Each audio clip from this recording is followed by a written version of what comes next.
Doctor BR Ambedkar Konaseema జిల్లా ద్రాక్షారామం మార్కెట్లో రాత్రి 11 గంటల తర్వాత షార్ట్ సర్క్యూట్ కారణంగా నిప్పులు రాలిపడి అగ్నికీలలు ఎగసిపడ్డాయి. అగ్నిమాపక శకటం వచ్చేలోపు షాపులన్నీ క్షణాల్లో బూడిదయ్యాయి. ఎట్టకేలకు అగ్నిమాపక సిబ్బంది రంగప్రవేశం చేసి మంటలను ఆర్పడం జరిగింది. రాష్ట్ర కార్మిక శాఖ మంత్రి వాసంశెట్టి సుభాష్, రామచంద్రపురం నియోజకవర్గ జనసేన ఇన్ఛార్జి పోలిశెట్టి చంద్రశేఖర్లు సంఘటనా స్థలానికి చేరుకుని బాధితులకు ధైర్యాన్ని నింపారు. అగ్ని ప్రమాదం కారణంగా వర్తకులు ఎవరూ కంగారు నిర్ణయాలు తీసుకోవద్దని మంత్రి సుభాష్ సూచించారు. ప్రభుత్వం నుండి, స్వచ్ఛంద సంస్థల నుండి పూర్తి సహాయం అందేలా చూస్తామని భరోసా ఇచ్చారు. అలాగే చంద్రశేఖర్ మాట్లాడుతూ బాధితులు ధైర్యాన్ని కోల్పోవద్దు అని, ప్రమాదానికి సంబంధించిన పరిహారం మంత్రి సుభాష్ ద్వారా అందరికీ అందుతుంది అని ఆయన తెలిపారు. అర్ధరాత్రి జరిగిన ఈ ప్రమాదంలో ఎండుమిర్చి షాపులు, కూరగాయల షాపులు, కిరాణా షాపులు సుమారు 43 షాపులు అగ్నికి పూర్తిగా ఆహుతి అయ్యాయి. ఆస్తి నష్టం ఎంత అనేది నోటి ద్వారా చెప్పడం కుదరదని, ప్రభుత్వ అధికారుల ద్వారా నష్టాన్ని అంచనా వేయించి ఈ ప్రమాదంలో నష్టపోయిన ఆస్తి విలువను తర్వాత ప్రకటిస్తామని మంత్రి సుభాష్ తెలిపారు. అలాగే ప్రమాదానికి గల కారణాలు పోలీసులతో పూర్తిస్థాయి దర్యాప్తు జరిపిస్తాము అని తెలిపారు. అగ్ని ప్రమాద బాధితులు అధైర్యపడొద్దు అని, వారికి అండగా తాను ఉంటానని మంత్రి సుభాష్ పునరుద్ఘాటించారు.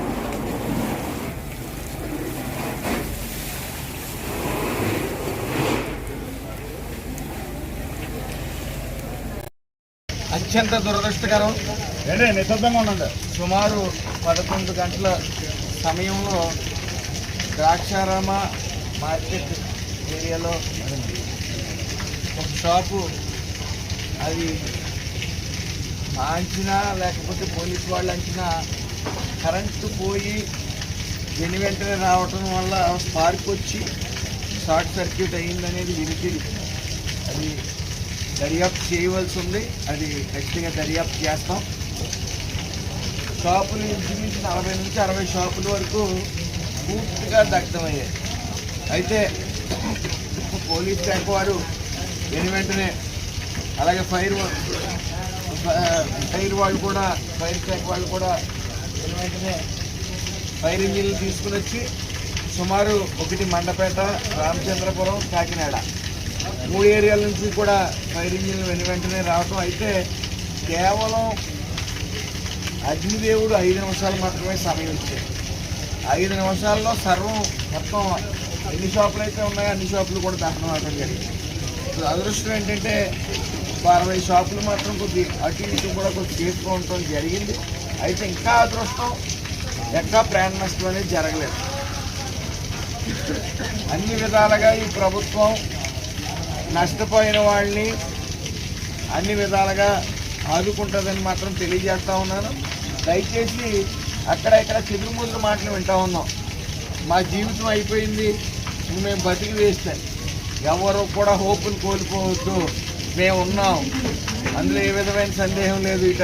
ఇది వ్యక్తిగతంగా మేము ఆదుకోవడం జరుగుతుంది, ఆర్థికంగా, అలాగే కొన్ని స్వచ్ఛంద సంస్థల ద్వారా, అలాగే ప్రభుత్వం ఖచ్చితంగా మీకు బాధ్యతగా నిలుస్తుందని తెలియజేసుకుంటూ, అలాగే ఆర్డీఓ గారు ఈ రాత్రి సమయంలో కూడా ఆవిడ రావడం జరిగింది.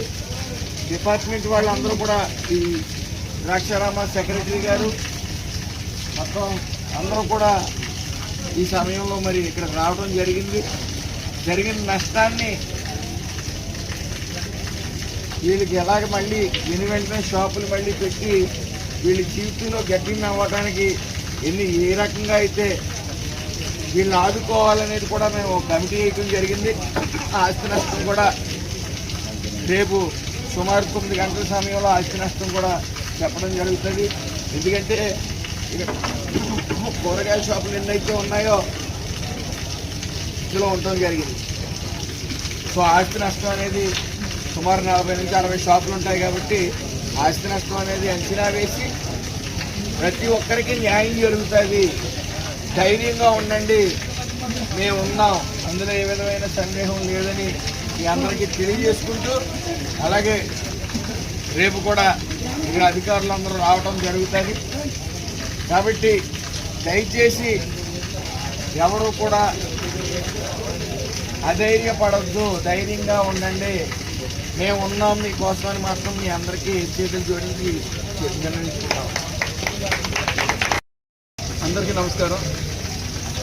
రామచంద్రపురం నియోజకవర్గం రామచంద్రపురం మండలంలోని ద్రాక్షారామం గ్రామంలో మార్కెట్ సంబంధించిన ఏరియాలో ఉన్న కూరగాయల షాపులు, అదేవిధంగా కిరాణా షాపులు అగ్నికి దగ్గర అవడం జరిగింది ఈరోజు రాత్రి 11 గంటలకు.